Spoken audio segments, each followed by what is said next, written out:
За сайн байцгаана уу? Өглөөний мэнд.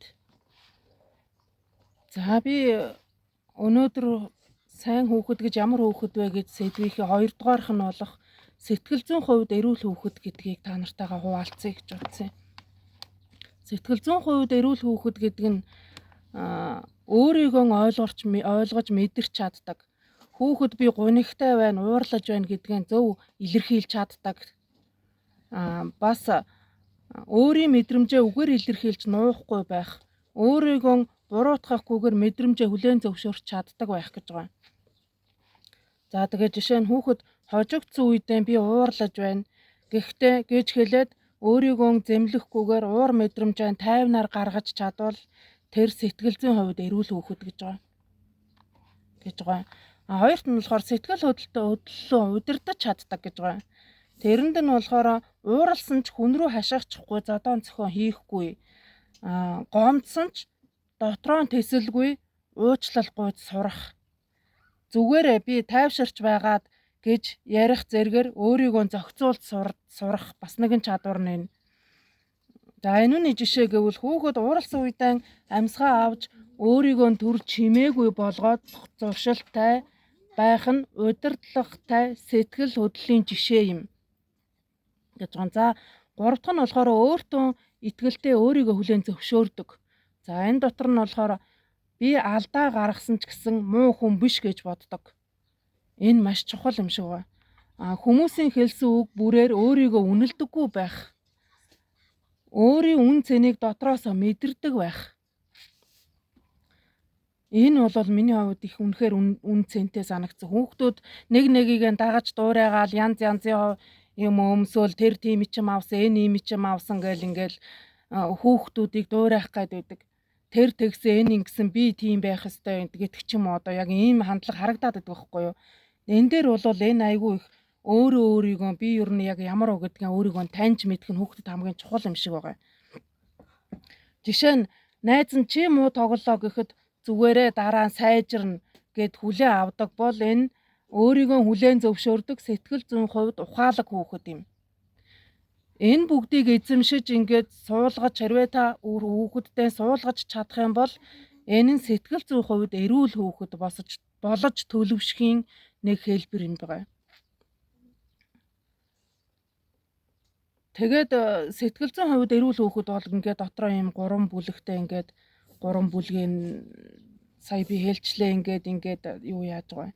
Хэрвээ ингээд амьдрал дээр ингээд яг гараад хүүхдүүдтэйгээ харьцахад бол энэ бас их чухал жишээ юм шиг байна.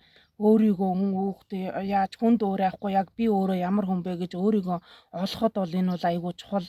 Сэтгэл зүйн хувьд бол энэ бол надад их айгүй чухал зүйл санагдсан. Тэгээ эцэг эхчүүдийн хувьд энэ дээр бол ерөөсөн чи тэр одоо би нэг тэр хүүхэд тэгсэн гэ тэрийг дуурайгаад хэлсэн юм хэвүү яахынхаа оронд чи тэр чинь нэг өөр хүүхэд, чи чинь нэг өөр хүүхэд гэдэг талаас нь маш сайн хүүхдтэйгээ ойр дотн ярилцаж, ойлголцож тэгээд чи яг юу хүсэж байгаа юм? Тэр хүүхэд чинь өөрийнхөө хүслээрээ явж байгаа. Чи болохоор өшөө хүүхэд учраас яг юу хүсэж байна гэдгийг бас маш сайн ойлгож, ярилцаж энэ дээр бас хүүхдтэйгээ хамт ямар болох тэр дүгнэлтийг нь бас сайн хүүхдтэйгээ хамт ирээдүйн дүгнэлтийг гаргалцаж өгвөл зүгээр юм шиг үлээ. Энийг уншсаад сураад бол би яг тэгжил бодсон өөрийнхөө яг амьдрал дээр бол хүүхдүүдтэй тэгжил заавал илүү үр дүнтэй юм болов гэж бодсон. Тэгээд өнөөдрийн сэтгэл зүйн хувьд эрүүл хүүхэд гэдэг хичээл ингээд өндөрлөж байна. Уулын цаа дараагийнх нь оюуны хувьд идэвхтэй хүүхэд гэдгийг ярмаар л байна. Гэтэл энэ пэйстээр бичлэг хийгээд тавих чинь бас айгүй урт бичлэг ордгүй юм байлээ. Тэгэхээр нэгээр л ингээл яриад явъя. Тэгээд маргааш оюуны хувьд идэвхтэй хүүхэд гэдэг бичлэг тавина. Тэгээд хэрвээ та өнөөдрийн энэ бичлэгийг сонсоод хүүхдүүдтэйгээ бас ярилцаад үзээрэй.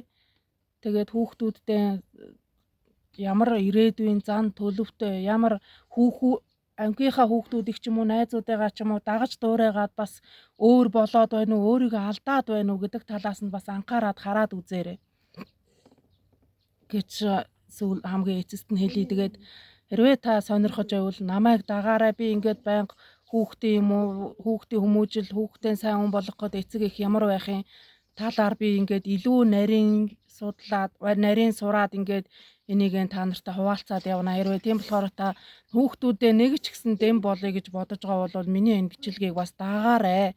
Дагаад тэгээд хүүхдүүдтэйгээ яг амьдралдаа ер нь хамгийн гол нь хүүхдүүдтэйгээ ойр дотн энийг ингээд хэрэгжүүлээд үзээрэй.